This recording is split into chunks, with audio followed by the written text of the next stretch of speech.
Video की शुरुआत होती है और हम देखते हैं ग्रेट चीन एम्पायर को और उसके अंदर चियानयोन सेक्ट को, जो कि यार दिखने में तो बहुत ही सही दिख रहा है। अब हम एक लड़के को देखते हैं जो कि उस क्लैन के गेट के सामने खड़ा रहता है और वहां पर वो चिल्लाकर बोलता है क्यों, और उसको ऐसा करते हुए देख अगल बगल के भी सभी लोग देख रहे होते हैं। अब हम उसको थोड़ा पास से देखते हैं जहाँ पे उसके पीछे एक आदमी की लाश पड़ी हुई रहती है और फिर वो लड़का बोलता है कि क्यों, आखिर मेरे मास्टर का लाश इस सेक्ट के अंदर क्यों नहीं दफनाया जा सकता है। लेकिन इससे पहले कि वो लड़का कुछ और बोलता है, एक तलवार आके उसके पैर के पास आकर सीधा हल जाता है और भाई वो हलने के बाद थोड़ा जो मतलब वो लड़का रहता है डर जाता है। भाई ऐसा लगेगा तो कोई भी डर जाएगा। खैर उसके बाद एक आवाज़ आती है कि क्या तुम ऐसे मतलब अपने मास्टर के लाश को इस क्लान के अंदर दफनाना चाहते हो? ठीक है, तुम दफना सकते हो, लेकिन तभी अगर तुम मुझे हरा दो। और हम देखते हैं इस लड़की को, मतलब यार भाई ये देखने में तो काफ़ी विलन टाइप की लग रही है और इसका शकल तो ठीक है, लेकिन भाई शकल देखकर इसका एक्सप्रेशन पूरा एकदम गुंडों वाला है। खैर इसका शकल कैसा भी हो, लेकिन ये इनर सेक्ट की एक एल्डर है जिसका नाम है जाई यूसुए। इसके बाद हम बगल में खड़े लोगों के एक्सप्रेशन को देखते हैं जहाँ पे वो हंसने लगते हैं और एक बोलता है हे ये चेंग फेंग, और यार यहाँ पे हमें पता चलता है कि अपने हीरो का नाम है चेंग फेंग। खैर वो अपना बात बोलता है कि जो चेंग फेंग है इसका जो डांटियन है वो एकदम लोहा की तरह खत्म है, उसके अलावा जो इसका मेरिडियंस है वो भी बंद है और ये अभी तक कल्टीवेट भी नहीं कर पाया है। आखिर ये कैसे ही एल्डर जाई को हरा सकता है? और ये यहाँ पर खड़ा भी है क्योंकि इसके जो मास्टर है जो कि अभी मर चुके हैं बस उनके फेस की वजह से, वरना ये तो इन एल्डर से मिल भी नहीं सकता था। अगर मैं चेंग फेंग रहता तो मैं अपने बेकार मास्टर के लाश को लेकर कहीं दूर निकल लेता। मैं बेकार में क्यों ही यहाँ पर आता खुद को शर्मिंदा करवाने के लिए। लेकिन उन लोगों की बात पीछे से एक जो मतलब आदमी रहता है वो सुन रहा होता है और वो काफ़ी थोड़ा गुस्से में रहता है, जिसके बाद वो सामने निकल के आता है और बोलता है सो यूए, तुम कुछ ज़्यादा ही ये नहीं कर रही हो? और हमें पता चलता है कि ये आउटर गेट के एक एल्डर है जिसका नाम है हान चेन। फिर वह बोलती है हान चेन क्या बात है, तुम बस एक आउटर गेट के एल्डर हो जबकि मैं एक इनर गेट की एल्डर हूँ, तुम्हें अपनी औकात भी पता है? हान चेन इस बात पे काफ़ी गुस्सा होता है और अपने दोस्त के मरने पे बहुत ज़्यादा उदास भी होता है और कहता है शुरुआत में ब्रदर यान चिंग यूए ने ही तुम्हें बचाने के लिए खुद एक बेकार आदमी बन गए थे और इसके बाद वह डिप्रेशन की वजह से आखिरी में आकर मर भी गया और तुम उसकी लाश को क्लान के अंदर दफनाने भी नहीं दे रही हो। क्या तुम्हें पुरानी बातें बिल्कुल भी नहीं याद है? फिर वह बोलती है ब्रदर यान चिंग यूए जब जिंदा था तब वह मेरी मदद कर सकता था, इसलिए मैं भी उसे थोड़ी अच्छी अच्छी बातें कर सकती थी, लेकिन अब वह मर चुका है और मरने के बाद अब वह मेरी कुछ भी मदद नहीं कर सकता है। और अगर मैं उसको क्लान के अंदर दफनवा देती हूँ तो उसके बाद जब भी लोग उसको देखेंगे तब उसको मेरा याद आएगा और इसकी वजह से मेरा रेपुटेशन खराब होगा। और भाई ये बात जब ये दोनों सुनते हैं तो उनको बहुत बड़ा शौक लगता है और काफ़ी ज़्यादा वो गुस्से में रहते हैं इसका ये बात सुनकर। और वह इतना बोलने के बाद भी नहीं रुकती, वह उसके बारे में और भी ज़्यादा बुरी बुरी बातें बोलती रहती है कि इसके ऊपर क्लान के अंदर का ज़मीन क्यों हुई बर्बाद करना है, इसको तो कहीं ले जाकर इधर उधर दफना दो, और ऐसे कर करके वो गंदी गंदी बातें बोलते। ये सारी बातें चेन फेंग वहीं पे खड़ा होकर सुन रहा होता है और उसके अंदर काफ़ी गुस्सा आ रहा होता है और फिर वो चिल्ला के बोलता है चुप हो जाओ, तुम्हारी हिम्मत भी कैसे हुई मेरे मास्टर के बारे में ऐसा बोलने की? वह कहते हैं क्या तुम्हारे मास्टर की यहाँ पे बेइज्जती हो रही है? अगर मैं कहूँ तो ये गलत नहीं होगा कि तुम्हारा मास्टर अब एकदम बेकार है। इसके बाद हम थोड़ा पास्ट का सीन देखते हैं जहाँ पे चेन फेंग के जो मास्टर होते हैं वह उसको किसी टाइप का एक ब्लैक कलर का पेंडेंट देते हैं और कहते हैं कि इसको तब तक इस्तेमाल मत करना जब तक तुम्हारा जान पर ना बनाए, मतलब तुम कोई बहुत ज़्यादा खतरनाक सिचुएशन में ना हो। और फिर इसके बाद यहाँ पर हम प्रेजेंट का सीन देखते हैं जहाँ पे चेन फेंग अपने मास्टर से माफ़ी मांगता है और कहता है कि जो आपकी रेपुटेशन है वह मेरे जीने या फिर मरने से ज़्यादा इम्पोर्टेंट है। जिसके बाद वह उस पेंडेंट के ऊपर हाथ रखता है और उसको दबाकर तोड़ने लगता है। जैसे वो तोड़ना शुरू करता है उसके ऊपर क्रैक आना शुरू हो जाता है और उसके अंदर से कुछ ब्लैक कलर की लाइट निकलने लगती है। फिर देखते ही देखते उसके अंदर से बहुत ज़्यादा ही लाइट निकलने लगती है और फिर वह ब्लैक कलर की लाइट चेन फेंग के बॉडी के अंदर से भी निकलने लगती है और उस पेंडेंट के अंदर जाने लगती है। और कुछ टाइम के बाद फिर वही सेम ब्लैक कलर की जो भी लाइट या फिर एनर्जी है वह चेन फेंग के आंखों से भी निकलने लगती है, जो कि भाई देखकर तो ऐसा लग रहा है कि इसके अंदर कोई डीमन घुस गया हो। इतनी खतरनाक एनर्जी को निकलता हुआ देख वो दोनों जो एल्डर रहते हैं वो दोनों के दोनों चौंक जाते हैं, कहते हैं कि क्या ये इतनी पावरफुल एनर्जी ये कहाँ से आ रही है? और फिर हम चेन फेंग को देखते हैं जिसके सामने अब मतलब यार उसके बगल में ब्लैक के साथ साथ रेड एनर्जी भी काफ़ी ज़्यादा निकल के उसको घेरे हुई रहती है और वो काफ़ी खतरनाक दिख रहा होता है। इसके बाद सभी लोग जो रहते हैं वो भी समझ में नहीं पाते हैं कि क्या हो रहा है और फिर चेंग फेंग अपने बगल में पड़े हुए जो तलवार रहता है उसको पकड़ता है और उसको उठाकर काफ़ी तेज में वहाँ से चला जाता है उसी औरत के ऊपर अटैक करने के लिए और चिल्लाकर कहता है कि जो भी मेरे टीचर का बेइज्जती करेगा वो मारा जाएगा। सू यूए जब इस पावर को देखती है तो वो समझ जाती है कि बहुत ज़्यादा खतरनाक है और ये सही नहीं है।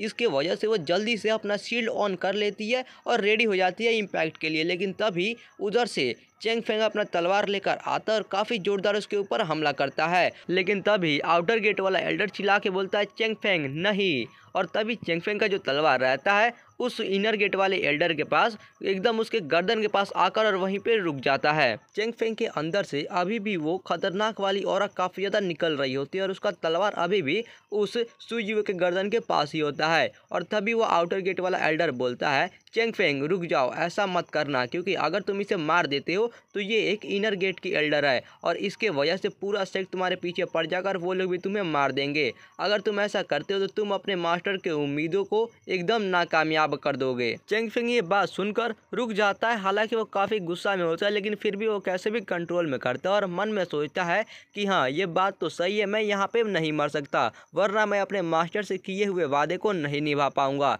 इसके बाद वह यूसुए के गर्दन के पास से अपना तलवार हटा लेता है और कहता है कि आज मैं तुम्हें छोड़ देता हूँ, और इसके बाद वह छोड़ के वहाँ से नीचे बिल्डिंग्स के नीचे कूद जाता है। बाकी सारे लोग जब ये देखते हैं वो एकदम चौंक जाते हैं और कहते हैं कि ये कैसे मुमकिन है, ये चेंग फेंग जिसने अभी तक अपने डैंटियन को थोड़ा सा भी डेवलप नहीं किया था इसने एल्डर जाई को हरा दिया।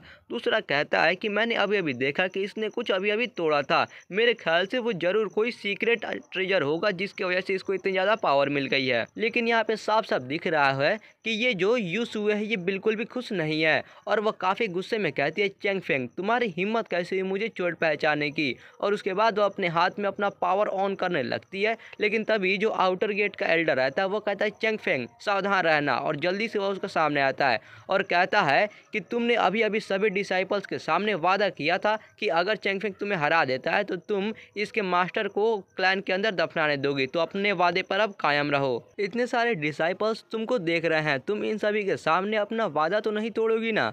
और भाई यहाँ पर हम इसकी एक्सप्रेशन देखकर साफ साफ समझ सकते हैं कि ये बहुत ज़्यादा गुस्से में है और सोच रही हो कि अभी इन दोनों को मार देने का। लेकिन यहाँ पर जो चेंग फेंग के पीछे जितने भी लोग खड़े रहते हैं वह बात कर रहे होते कि हाँ भले ही चेंग फेंग ने किसी सीक्रेट ट्रेजर का इस्तेमाल किया लेकिन इसने अभी अभी इस एल्डर जाई को तो कम से कम हरा ही दिया ना, कहीं ये अपने बात से मुकरने तो वाली नहीं है। फिर हम यूसुए को देखते जो काफ़ी गुस्से में कहती है कि मैं एक इनर सेक्ट की एल्डर हूँ, ये मामूली सी बात है कि मैं अपने बातों से पीछे नहीं हटूंगी। और फिर वह अपना एक्सप्रेशन को थोड़ा ठीक करती है और कहती है कि वैसे भी ये बस एक लूज़र है और अपने चिंग युआन सेक्ट के अंदर उतनी जगह है कि बस ये एक किसी लाश को दफना सके।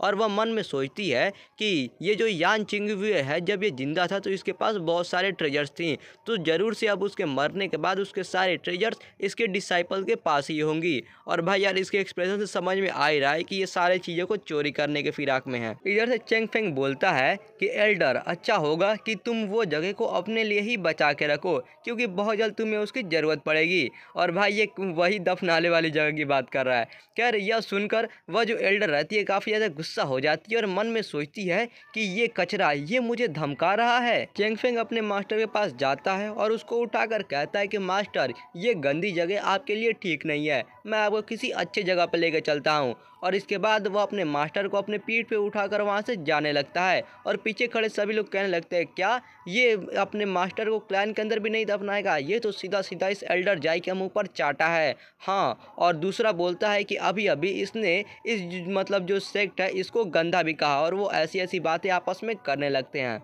ये सभी चीज़ों को देखकर एल्डर यूसुए काफ़ी ज़्यादा गुस्सा होती है और मन में सोचती है कि चेंग फेंग मैं तुम्हारी ज़िंदगी और तुम्हारे सारे सीक्रेट्स सब कुछ ले लूँगी।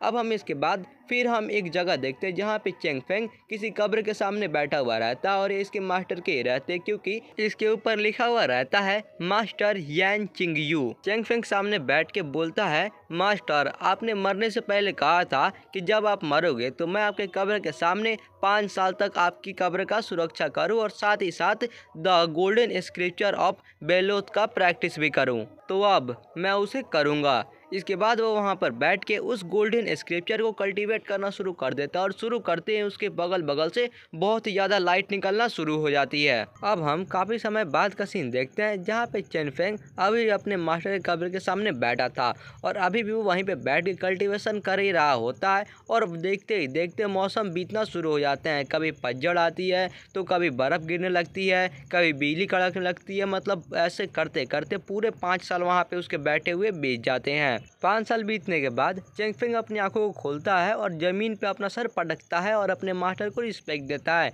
इसके बाद वह कहता है, मास्टर, आपने मुझे बोला था कि आपके कब्र के ऊपर 5 साल बैठने के बाद मैं आपके कब्र को खोदूं, तो अब मैं ऐसे करने जा रहा हूं, लेकिन इसके लिए मुझे आप माफ़ कर देना। इसके बाद वह वहाँ पे खोदना शुरू कर देता है और खोदते खोदते वह देखता है कि ये क्या है। और हम देखते हैं कि उसके सामने कोई मतलब यार सोने की कटोरा टाइप का चीज़ रहता है जिसके ऊपर एक ड्रैगन भी बना हुआ रहता है।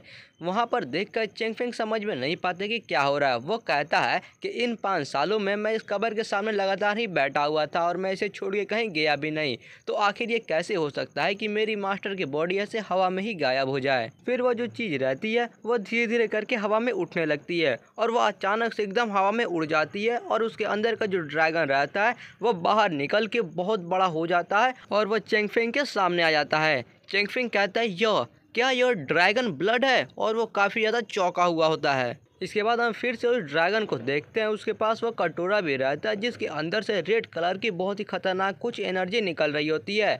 और इधर से चेंग फेंग सोचता है कि इसके अंदर से आखिर ये इतनी खतरनाक एनर्जी कैसे निकल रही है, आखिर ये मेरे मास्टर के कब्र से कैसे निकली। लेकिन तभी वह जो कटोरा रहता है उसके ऊपर एक ड्रैगन बना हुआ रहता है, उसके आँख चमकना शुरू हो जाते हैं और फिर वह कटोरा पीछे वाले ड्रैगन के साथ बहुत तेज़ में चेंग फेंग की तरफ बढ़ने लगता है। और इससे पहले कि चेंग फेंग कुछ समझ पाता, वह कटोरा सीधा जाकर चेंग फेंग के अंदर घुस जाता है और इसके वजह से चेंग फेंग काफ़ी ज़ोर से चिल्लाना शुरू कर देता है। और फिर एक बहुत बड़ा वहाँ पे मतलब धमाका टाइप कुछ होता है और चेंग फेंग के बॉडी के अंदर से बहुत ज़्यादा तेज लाइट निकलनी शुरू हो जाती है। इसके बाद सीन चेंज हो जाता है और हम देखते हैं यू सुए को, जो कि बैठ के कहीं पे अपना कल्टीवेट कर रही होती है। तभी पीछे से उसकी डिसाइपल आती है और कहती है, मास्टर।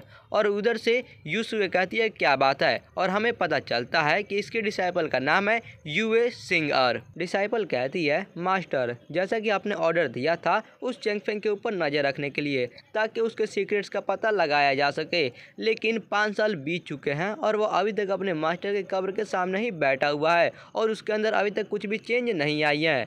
फिर उसके बाद यूसुए कहती है कि ऐसा लगता है कि उसके पास कोई भी सीक्रेट नहीं है, तो जाओ उसे सीधा मार ही डालो कि यार क्या ही तो मेरा टाइम का इतना ज़्यादा वेस्ट हो गया।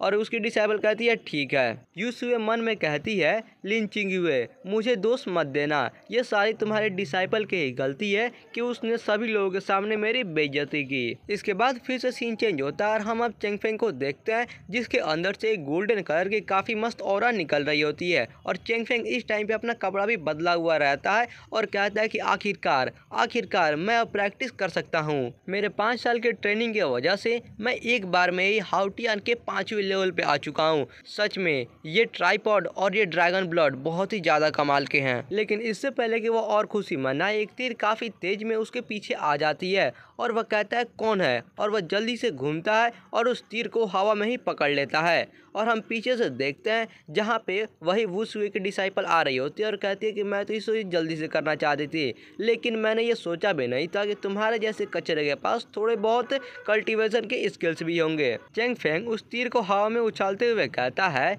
यूए सिंगर, तुमको यहाँ पर उस वुसुए ने ही भेजा है ना? और उधर से वह कहती है कि तुम्हें जानने की ये बिल्कुल भी ज़रूरत नहीं है। इसके बाद वह अपने हाथ में एनर्जी इकट्ठा करती है और कहती है, आखिरकार तुम बहुत जल्द मरने वाले हो।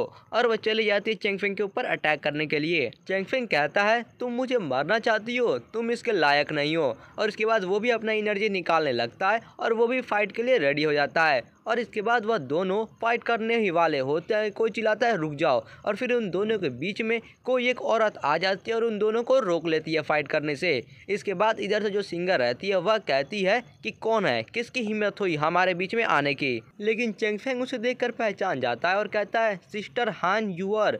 और वह कहती है चेंगफेंग तुम जल्दी से यहाँ से जाओ और जाकर मेरे फादर को ढूंढो। सिनर एक इनर सेक्ट की डिसाइपल है और इसका लेवल मेरे से ज़्यादा है, मैं इसे ज़्यादा टाइम तक नहीं रोक पाऊंगी। और उधर से सिंगर कहती है कि तुम दोनों यहाँ से जाना चाहते हो, आज तुम दोनों में से कोई भी यहाँ से नहीं जा पाएगा। और उधर से वो अपना पूरा फुल पावर यूज़ करती है और पूरा अपनी फुल पावर से इन दोनों के ऊपर अटैक कर देती है। यूअर ये देखकर बहुत ज़्यादा चौंक जाती है और कहती है क्या ये तो एक बैटल स्किल है।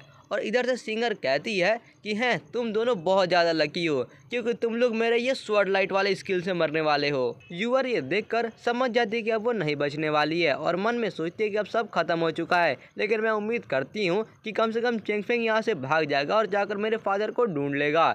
और वो ऐसा मतलब सोचती है कि पीछे से उसकी आवाज़ आती है और ये चेंगफेंग ही रहता है जो कि कहता है सिस्टर आपने इन 5 सालों में मुझे प्रोटेक्ट किया और मेरा बहुत अच्छी तरीके से ख्याल भी रखा हुआ है, इसके लिए मैं आपका बहुत ज़्यादा शुक्रगुजार हूँ। लेकिन अब आप बस मुझे आपको प्रोटेक्ट करने दीजिए सीनियर सिस्टर। चेंगफेंग की ऐसी बातें सुनकर वह थोड़ा सा शर्माने लगती है, लेकिन कहती है कि चेंगफेंग तुम्हारे पास तो कोई भी कल्टीवेशन बेस नहीं है, अगर तुम वहाँ पे जाओगे तो पक्का मर जाओगे। लेकिन फिर भी चेंगफेंग उसकी बात नहीं सुनता और जाकर उसके अटैक को अपने दोनों हाथों से रोकना शुरू कर देता है।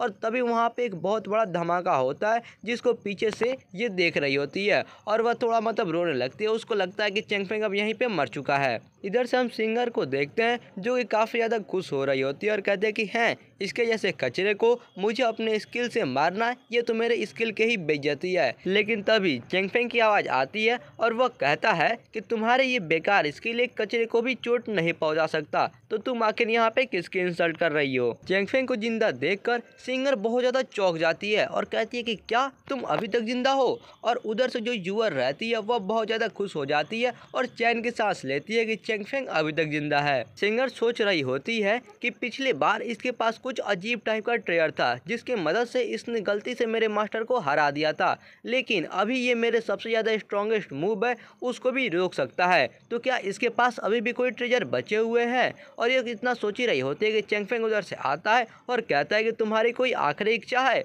लेकिन इधर से सिंगर देखकर उसे काफ़ी ज़्यादा चौंक जाती है। इसके बाद वह काफ़ी गुस्सा होने लगती है और अपना हाथ में अपनी एनर्जी को ऑन कर लेती है और कहती है कि चेंगफेंग तुम्हारे पास यानी कि अभी भी ट्रेजर्स बचे हुए हैं, तुम्हारे पास जो भी ट्रेजर्स है वो सारे मुझे दे दो तो मैं तुम्हें जिंदा रखने का सोच भी सकती हूँ, अगर नहीं। लेकिन इससे पहले कि वो कुछ और ज़्यादा बोले चेंगफेंग एक रख के उसको काफ़ी जोरदार चाटा मारता है, जिसे भाई मैं तो कहूँगा बहुत सही काम किया तूने।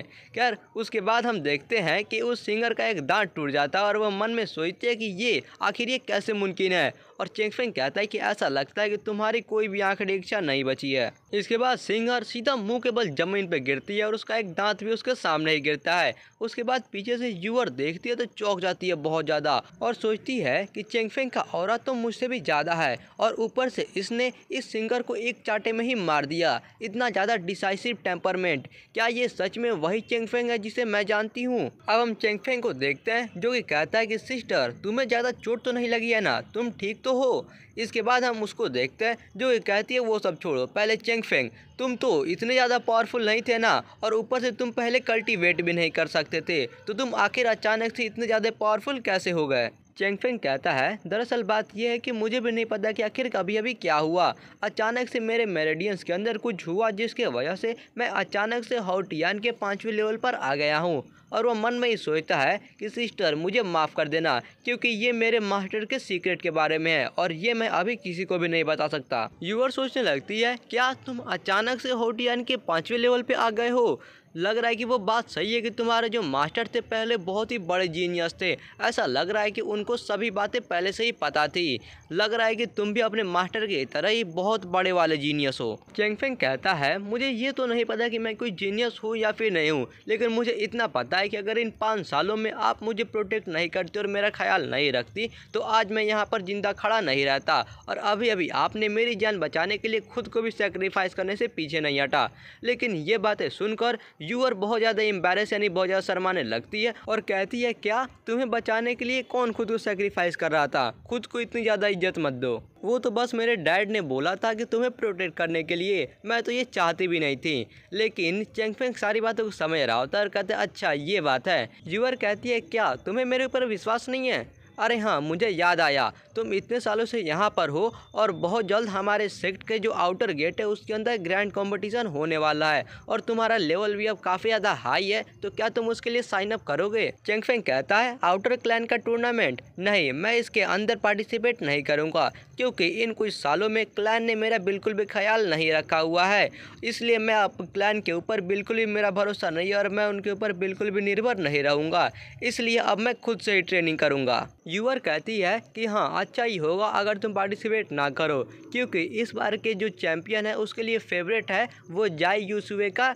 नेफ्यू यानी कि उसका भांजा, और अगर तुम इसके अंदर पार्टिसिपेट करते हो तो हो सकता है कि वो आकर तुमको स्पेशली टारगेट करे। उसका नाम सुनकर चेंग फेंग बहुत ज़्यादा गुस्सा हो जाता है और कहता है, क्या फिर से यूसुए का भांजा?